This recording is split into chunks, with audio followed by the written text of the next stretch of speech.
All right, welcome everyone to this week's Ronin seminar. We're going to have a presentation by Arika Virapongse featuring John Wilkins, Alex Lancaster, and Pitbull. And she's going to talk about the survey that many of you filled out, the Independent Scholars Survey preliminary results. And I will turn it over to her and she can tell us a little bit about yourself, Arika, and then go ahead and get going. Okay, great. Yeah, so I'm Arika Virapongse. I've been part of Ronan for maybe, I don't know, maybe it's been 2 years. I'm a social ecologist. I study the human-environmental interface. So I'm both, I consider myself both an independent scholar, and I also have a small consulting company called Middle Path Eco Solutions. So I try my model I guess, life or scholarship is to inform my research with practice and inform my practice with research. And so this is a survey that some of you participated in. It was, created by John and Alex and myself. I was really interested in understanding about why, how independent scholars, I guess, how people think of themselves and how they came to this step. And I think it's a really exciting area because I think it's really showing the evolution of scholarship today. And so we want to dig a little bit deeper into what that actually means. And so being able to figure out what it means, since it's evolving and it's this kind of community movement that involves all of us, I think it takes a little bit to understand what is it that we're doing. So we first developed the project in around July and August with these questions of, what are the different models that people are using for independent scholarship? What does independent scholarship mean?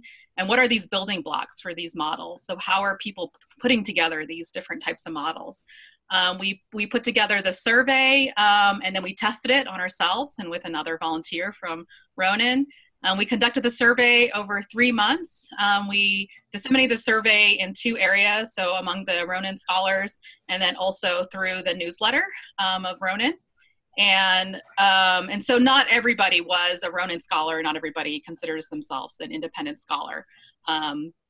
And then now we're doing the analysis. So the analysis will take about a few months. But we wanted to be sure that, you guys know that what some of the responses were, and to know that, I guess, to return some of the results to all of you, so you don't feel like the time you put into it just kind of disappeared into nothing.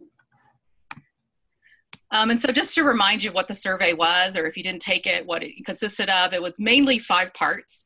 It was just a profile, so some basic demographics about each person.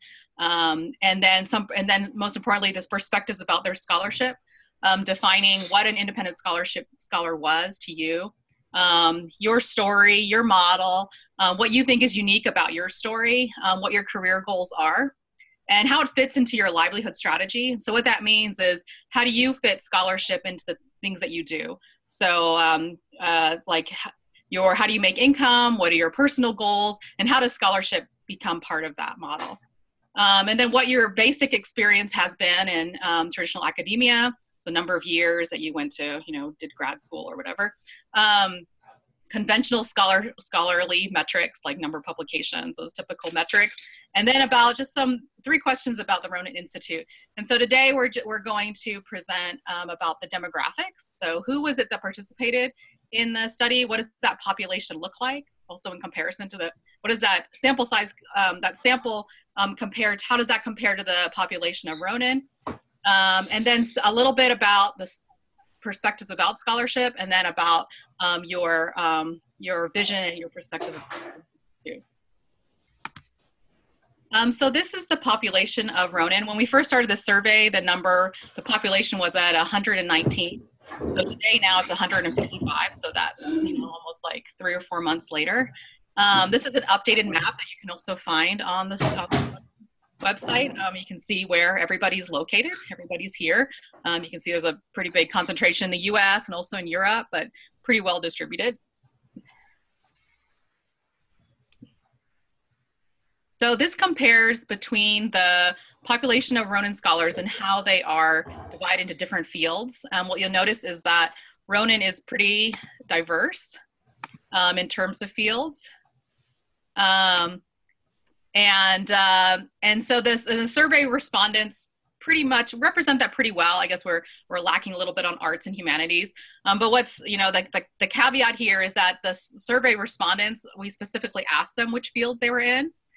Whereas when people joined Ronin, they didn't necessarily tell John what they were doing. So some of this is up to his own interpretation. But regardless, we feel like it's a pretty good representation of the Ronin population. So gender, pretty well split. And we feel like this is also representative of Ronin, although we haven't actually done a survey of the Ronin population in terms of gender. So this is how many people, this is the survey respondents. And so how many people are part of Ronin, and then how many people identify as an independent scholar. And this is based because some of them aren't Ronin scholars because they maybe came through their newsletter, received the newsletter from Ronin Institute, but aren't part of the Institute. In terms of the independent scholar self-identification, some people are just in different processes. Some of them have maybe left, or I guess left independent scholarship, and maybe they've taken on an academic position. There's just a lot of fluidity here. So not everybody self-identifies as one, or they aren't sure if they are an independent scholar. And this is really linked to how people interpret what independent scholar is and what scholarship means.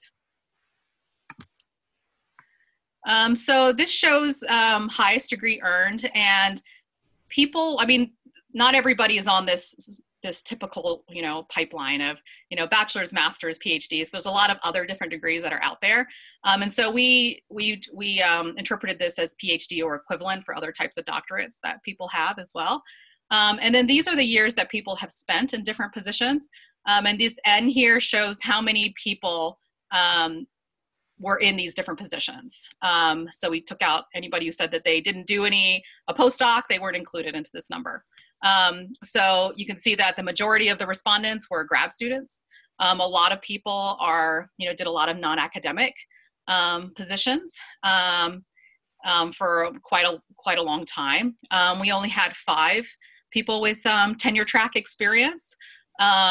So and then a lot of people who, about half of them, close to half, who were research scientists and postdocs as well.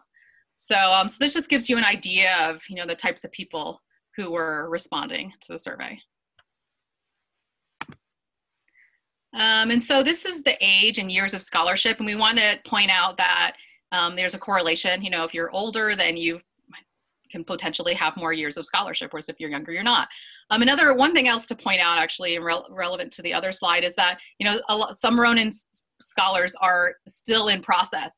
They may be in a field, they might still be a grad student, for example, currently today. They may have left grad school. There's a lot of fluidity here in the population. So it's not like, that everybody's at the same point in their career, I guess is the main point. And so what's, I think, interesting here is that, the age distribution across the sample was very good. We've got a lot of diversity here in terms of age, a lot of diversity in terms of years of scholarship.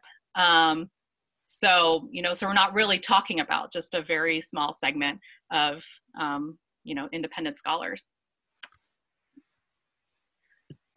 So this is basically each individual subtracting how many years that they consider themselves practicing scholarship. The mean is about 30 years. And so, this, to us, these brings up these really interesting questions about, I guess the pipeline in terms of, do people feel like they started scholarship when they completed their training? Why did they feel like they started scholarship, much later in their life? I guess what is that frame of thinking and that thought process to where they feel like now they're doing scholarship, whereas before that they weren't. If they're training, if they're just, if they're I guess in a lower stage in their career, do they not feel like they're doing scholarship? So what does scholarship mean to people? And so that's something we're hoping to, as we dive in a little deeper into this analysis, that we will be able to tease out. Some conventional academic metrics. So these are where you guys answered, how many publications you did, those kind of typical metrics that people like to collect. And I guess the caveat here is that the zeros were included here. So if some people didn't do any peer-reviewed publications, they were still counted. So so these numbers might be a little skewed to the, to the left, but that's something we'll tease out a little bit later. But it is representative, I think, of just the sample group in terms of, how much people are, contributing to these metrics. And it's worth pointing out that considering how diverse that the sample group was in terms of fields, in terms of age, that these are really dependent on those different variables. In some fields, certain things don't have as much value to others. So, and where in other fields it may be. So that's just something to consider when we think about these numbers. And so just to think about that a little more and maybe try to understand that a little bit better, we put this into perspective in terms of years and, in terms of years and, for example, peer-reviewed publications. And then these colors here are the different types of fields. If some of them are blended, so you get like an blue-green color if it's but mathematical and social sciences. So basically, if somebody said that they were in both fields, almost, I guess, I don't know if they're doing both or interdisciplinary, then we consider them an aqua, an aqua color or kind of a mixed color. And what's notable here is that, the longer you have been conducting, you've been conducting scholarship, then, the more publications that you have potentially. And then also that, in the different disciplines, depending on what field you're in, then you may have less publications because maybe it's not something that's important to your field. So this is going into some of the qualitative information.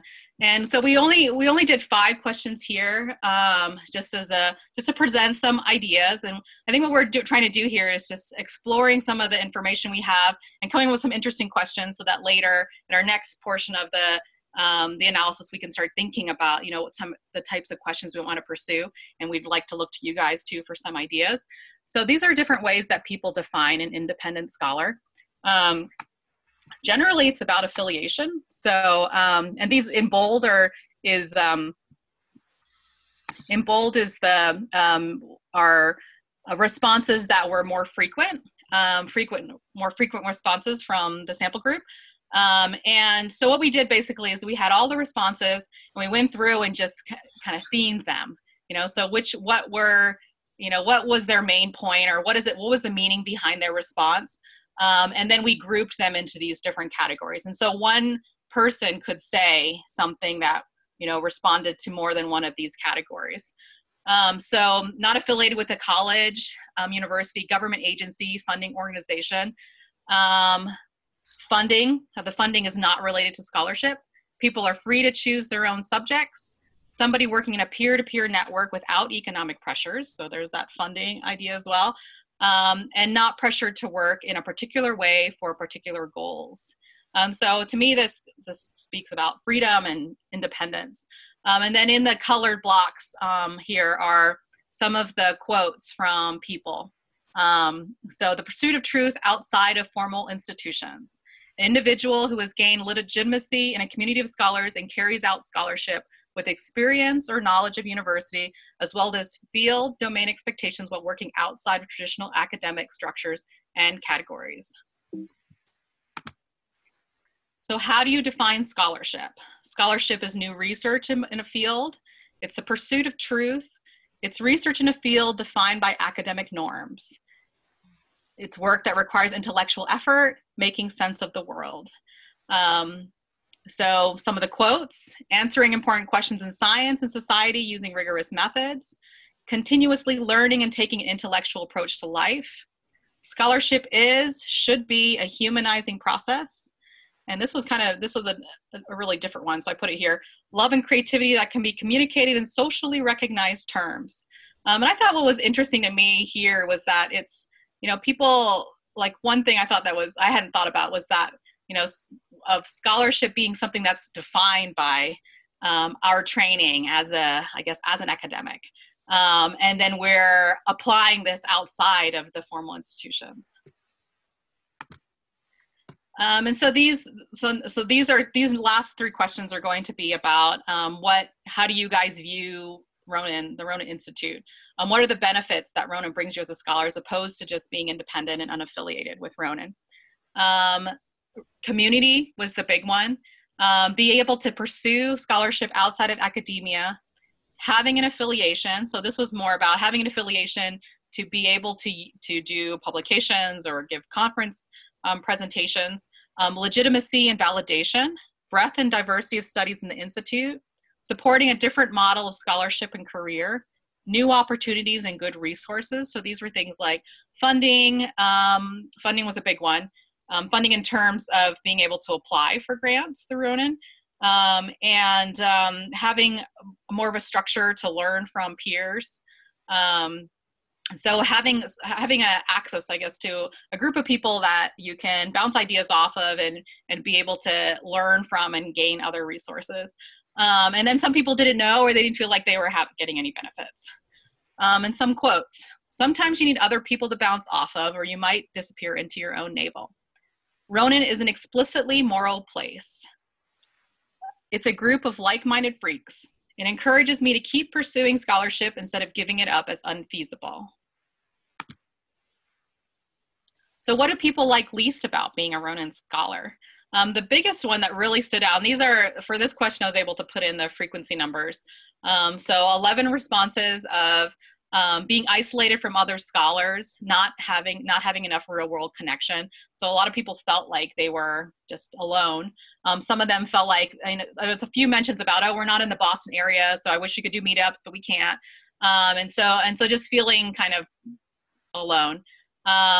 Nothing, that's a good response for us. Not being taken seriously, lack of legitimacy, not enough time to be able to contribute to things like water coolers or maybe coming to the sessions. Not enough people in my field. This tended to be from people who, they felt like there was more of an emphasis on STEM science, on STEM. And there was one particular, that wanted more, they wanted more humanities and arts, for example. So people that they could interact with more who were in their field. Lack of money. They're not sure yet what they don't like. And the time difference makes it difficult to participate. So for example, like the water cooler, I think there's 2 water coolers, but we did the survey that, that they couldn't participate in the discussions because they were just at a really inconvenient time for them. And some quotes: I'm too far away to really see anyone and join in, not knowing any of the scholars. I wish it was much bigger, such that there were many others with similar interests as my own, that I feel like I have so little time to give anything back to the Ronin community right now. And so for this one, what is your vision for the Ronin Institute? I wanted to make this a little more detailed because I think that these are some interesting ideas for us as a community to think about. So I was able to do the frequencies for this as well. So the one that stood out was it provides a new model for teaching, strategizing, and learning that is on par and as influential as formal academic institutes. So their vision, I guess, is that, that Ronin will grow into this model that really is empowering and really demonstrates how scholarship can be done in a different way. Next one, advocates and provides more resources for independent scholars, such as funding, library access, easier means of collaboration between scholars, advice about career development. Career development was more about like maybe reaching out to donors or grant funding. And then also health insurance and academic databases. And to me, what stood out here was that it wasn't just about providing resources, it was about advocating. So really advocating for what is an independent scholar and, advocating for that validity of what it is to be a scholar outside of a formal institution. And then next, that Ronin grows and stabilizes itself so that it's here to stay. It allows and becomes well known for unusual, creative, out-of-the-box, extraordinary forms of scholarship. So that, the freedom of Ronin will allow scholars to be able to do things that maybe they couldn't normally do in formal academia. More community building, so more gatherings, people wanted more meetings. That it validates and inspires independent scholars, particularly, I remember one response was about like kind of young and new independent scholars, that letting them know this is a model out there for them. Physical headquarters, these are the ones. So physical headquarters, that one person had this interesting idea about having these physical headquarters that could move around. So having them in different locations, I guess, where there's, kind of collection of Ronin scholars. Geographical expansion, so trying to increase the number of scholars just around the world and in different areas. Increasing the submission of grants by Ronin scholars, and this was around the idea of, the more grants that are submitted and the more grants that Ronin scholars receive, then it validates or it improves, I guess, the success of Ronin Institute as a whole, and then none. And these are just some random additional comments that people, just mentioned at the end. What I would like to see is that universities and colleges around the U.S. is a tenure reset. Get us remote access to academic databases and affordable group health insurance, and the truth would have a much easier time getting out there. Please do share results from their survey. Where will you publish what you write? And I'll answer that next slide. And this was long. So there was a few, we recognize the survey was long, and so we really appreciate that you all took the time to contribute. So the next step is that we're going to continue the analysis. We're going to conduct mixed methods, and so that's a mixture between qualitative and quantitative methods. And what's interesting about that is, what we're going to do is go through the responses, and we can tag, themes for different responses, and then we'll be able to match those patterns to some of the frequencies. So some of the quantitative data, for example, like testing any ideas or hypotheses about, is maybe your satisfaction about being in Ronin, is that linked to, the stage in career that you're at? We could look at things like location or gender, or maybe if you were a tenure track, professor before, does that affect your statements? So just looking for any interesting correlations between, things that people say, statements, and then, some of their maybe demographics. And then certainly we want to present another report of the results to you guys, the Ronin Institute, a little bit down the road, maybe in a couple months, a few months, and then writing up the results and publishing. So we haven't really talked that much about publishing, besides thinking that, we want to make sure that these results are broadly disseminated. And so that might be different things, like not just a peer-reviewed publication, but it might be something more like, something more on the blog side, or an opinion or perspective piece, something like that. So yeah, so we welcome John and Alex, would you like to add to this? We've been working on this. Yay, well presented, excellent work.